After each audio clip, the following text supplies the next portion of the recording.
দেখতে চাই না। বাংলাদেশে কোনদিন সেই বাংলা স্লোগান হবে না,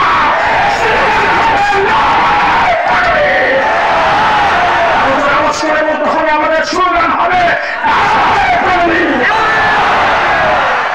আমার বন্ধুগণ, ষড়যন্ত্র অনেক হয়েছে।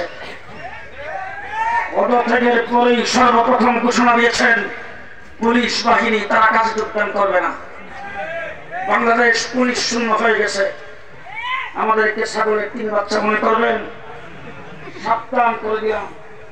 যখন পুলিশ বাহিনী মাঠে ছিল না, অরাজকতার সৃষ্টি হয়েছে পাড়া মহল্লায়, সব জায়গায়।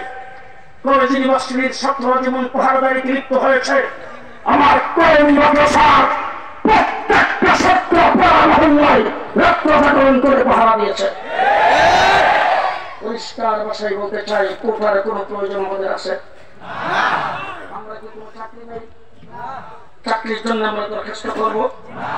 আমাদের আল্লাহ মাহমুদ শফি, আমাদের শেখ মুর্শিদ আল্লাহ মাহমুদ শফি কওমি মাদ্রাসা সনদের স্বীকৃতি নেওয়ার সময় তখনকার ভেদি প্রধানমন্ত্রীর সঙ্গে সাক্ষাৎ করে পরিষ্কার বলেছেন, লিখিতভাবে এবং মৌখিক বলেছেন, আপনাদের বরাদ্দ চাই না, আপনাদের অফিস চাই না, আপনাদের ম্যান পাওয়ার চাই না, আপনাদের সহযোগিতা চাই না, আপনাদের বাজেট চাই না, আপনাদের কোনো অর্থ করি চাই না।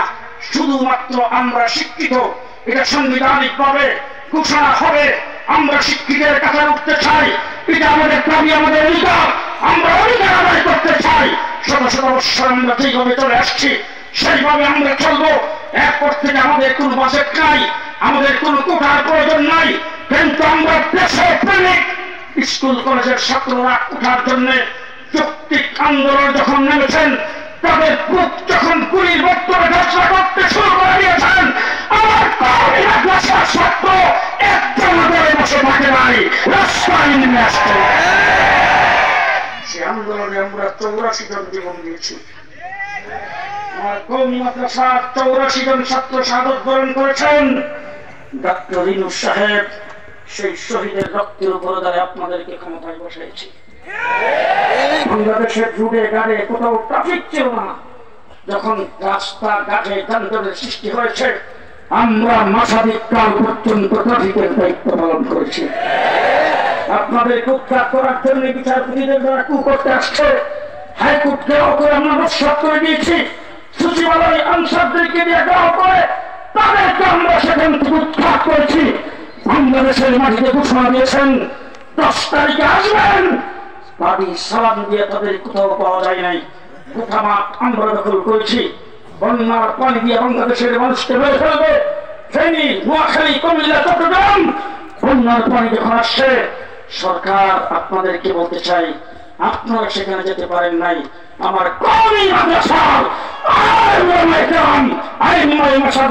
পানিবন্দী মানুষের পাশে দাঁড়িয়েছেন।